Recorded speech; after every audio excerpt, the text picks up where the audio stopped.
أعوذ بالله من الشيطان الرجيم. بسم الله الرحمن الرحيم. الحمد لله رب العالمين، والصلاة والسلام على رسول الأمين وعلى آله وأصحابه أجمعين، أما بعد. برنامج كينيا بردرسي أصول الثلاثة الرجر.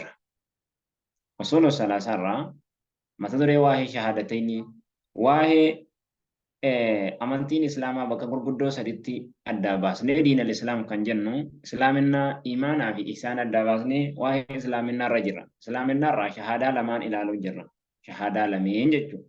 Shahaadaa lameen irraayyuu shahaadaa ashhadu an laa ilaaha illallah edda dabarsinee inni hadhaa immoo ashhadu anna muhammadan rasuulullah ragaa isaa barachuuf deemna jechuudha. Wadaliilu ragaan shahaadati ragaa bahuudhaa, ragaan shahaadati masakkaruudhaa, anna muhammadan rasuulullah, nabi muhammad alayhi salaatu wassalaam rasuulullahi ergamaa rabbiiti jedhanee ragaa bahuudhaa. Qawluhu ta'aalaa jecha rabbii ol ta'eeti. Hammaasitti ragaan ragaa bahuudhaa jedhama. Daliilaa fi shahaadaa. Ragaan ragaa bahuudha. Garaagarummaan isaa maali? Ragaan ragaa bahuudha jedhama. Daliillis ragaa jedhama. Shahaadaan ragaa jedhama. Afaan Oromootti tokko ta'a. Laakiin daliilaa fi shahaadaan garagara. Daliila jechuun wanta tokko irratti waan ragaa fidatan. Jecha tokko irratti Qur'aana irraa ta'uu, hadiisa irraa ta'uu waan ragaa fidatanuun daliila jedhan. Shahaadaa kan jedhanu kan afaan keetiin waan tokko irratti haqa namaas ta'uu yookaan dubbii dhugaa wahii irrattis ta'uu kan dhattee ragaa baatu, afaan keetiin ragaa baatu, qalbii keetiin ragaa baatu, qaamaa qalbiidhaan dhuguma sanaan mirkaneeffattee ragaa baatuun maal jedhama? Shahaadaa jedhama. Daliilli hoo wanta jiru wahii irratti ragaa alaa fidachuudhaan ragaa bahuu jedhama. Baay'ee adda hin fagaatu, xiqqishuma sii garagara malee. Qawluhu ta'aalaa barbaachisaan keenya isa kanarra. Qawluhu ta'aalaa jecha rabbii ol ta'eeti. لقد جاءكم رسول من أنفسكم عزيز عليه ما عنتم. لقد جاءكم لقد إسن التلف يا أمتا رسول إرجمان من أنفسكم لب مكيسن الراكنتين. Lubbuma keessanirraa jechuun ergamaan nama akka keessanirraa, nama lubbuu akka keessanii qaburraa kan ta'e tokko.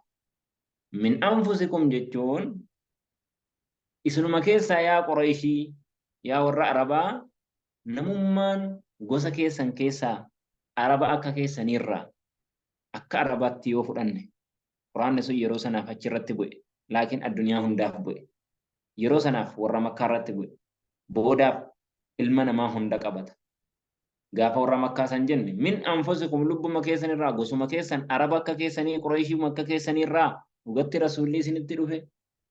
Akka ilma namaa guutuutti immoo dhugatti isinitti dhufe rasuuluun ergamaan min anfusikum jechuun nama akka keessanirraa akka ta'e inninis namuma akka keessanirraa akka ta'e malaayikaa miti, jinnii insii miti. Nabiyyiin malaayikaa irraa ergamu. Ilma namaatti. Jinni irraas ilma namaatti hin ergamu.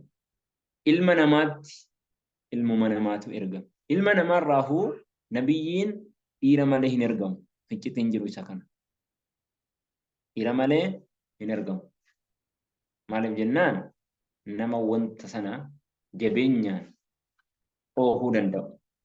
Qaamaanis jabeenyaan, qalbiidhaanis jabeenyaan oofuu danda'u. Akka ilma namaa hunda tajaajiluu danda'uun Rabbiin godhe. Aziizun alayhi isarratti kan jabaatu. Aziizun alayhi isarratti jabaadha. Maa canittum cinqamiinsi keessan.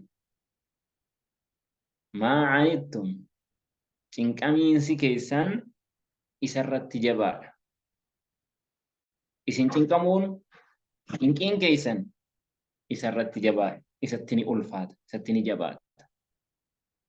Hariisun bololaadha ammas alaykum isin irratti bilmu'miniin muumintootaaf hariisun alaykum isin irratti immoo bololaa.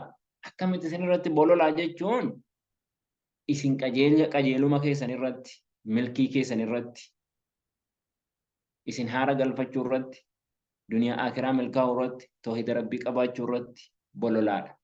Bilmu'miniin inni sadaffaa isa kana. Muumintootaaf immoo ra'uufun rifannoota heddummaataadha. Rahiim rahmata godhaadha. Sifamee ka dubbate sitti rasuulaaf. Rasuulun min anfusikum ergamaan nama akka keessanirraa ta'e ergamaa ta'uu masakkaree mirkaneesse Qur'aanni. Inni sadaffaa ilmi namaa cinqamuun Nabi Muhammad irratti ni ulfaata. Baahaa maa anzalna alayka al-Qur'aana litashqaa jedha Rabbiin. Qur'aana akkati ol cinqituuf sirratti hin buufne akkasuma ayatoota hedduu keessatti ayata 2-3 keessatti yoo isaan amanuu dhabanillee lubbuu kee hin cinqamin jedhaan. Akkasuma muumintootaaf immoo qajeeluma muumintoonni akka qajeelanuuf duniyaa akiraatti milkaanuuf bololaadha. Ani jedhe akka nama mudhii keessan hin qaba jedhe akka nama billaachii ibidda bu'uudhaan irraa qabuttiin ibidda irraa isin qaba isin immoo narkaa futtaafachuuf cinqamtan jedha hadiisa keessatti.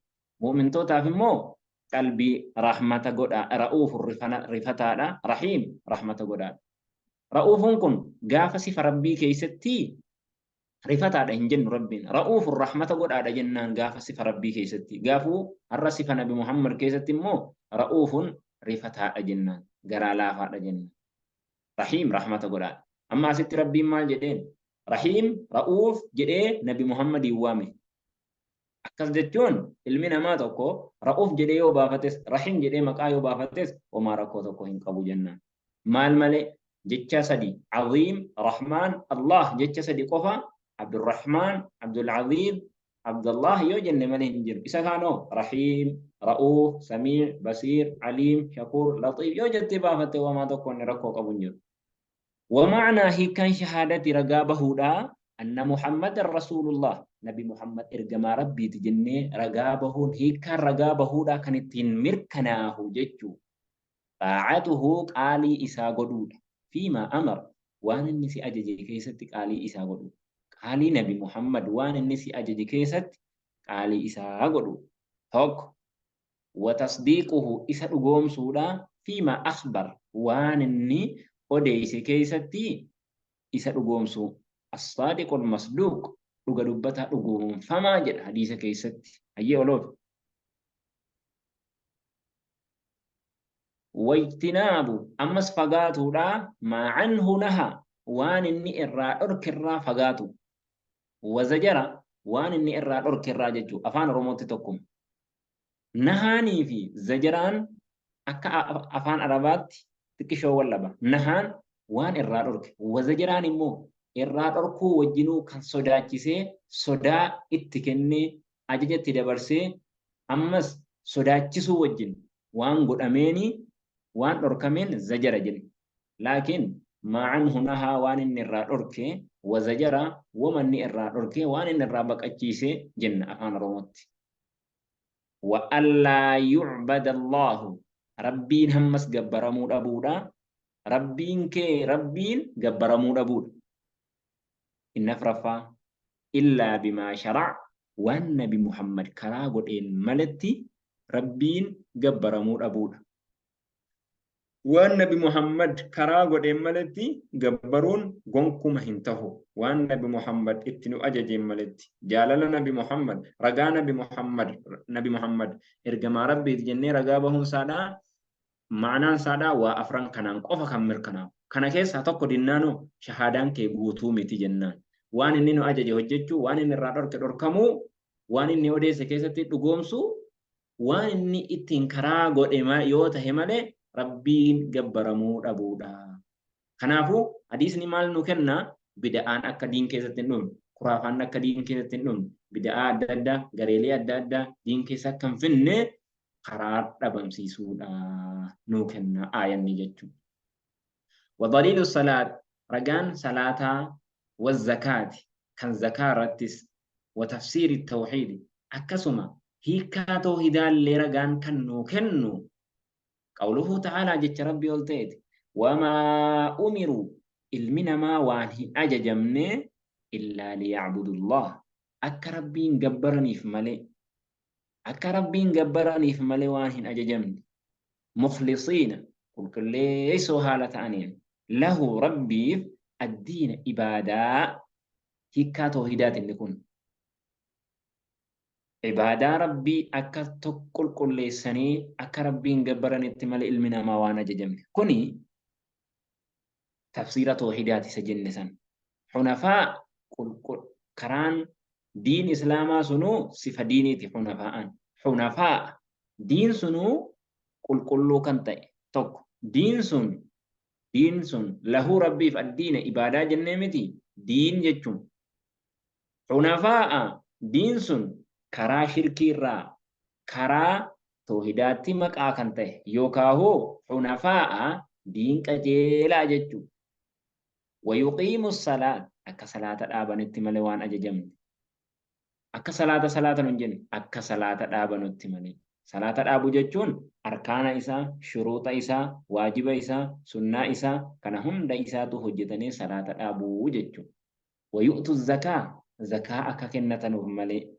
وذلك والنهم سأججن يكون دين القيمة دين ديراته والنهم ربين إبادة ساكل كل سنة صلاة الآباني زكاة كنجوم كوني وذلك سن دين القيمة دين دريرا كناهو كنا بجيتك أبدو وجدتو درسين كنيا كانوا ما يرى وتبريدا وصلى اللهم وسلم على محمد وعلى آله وأصحابه أجمعين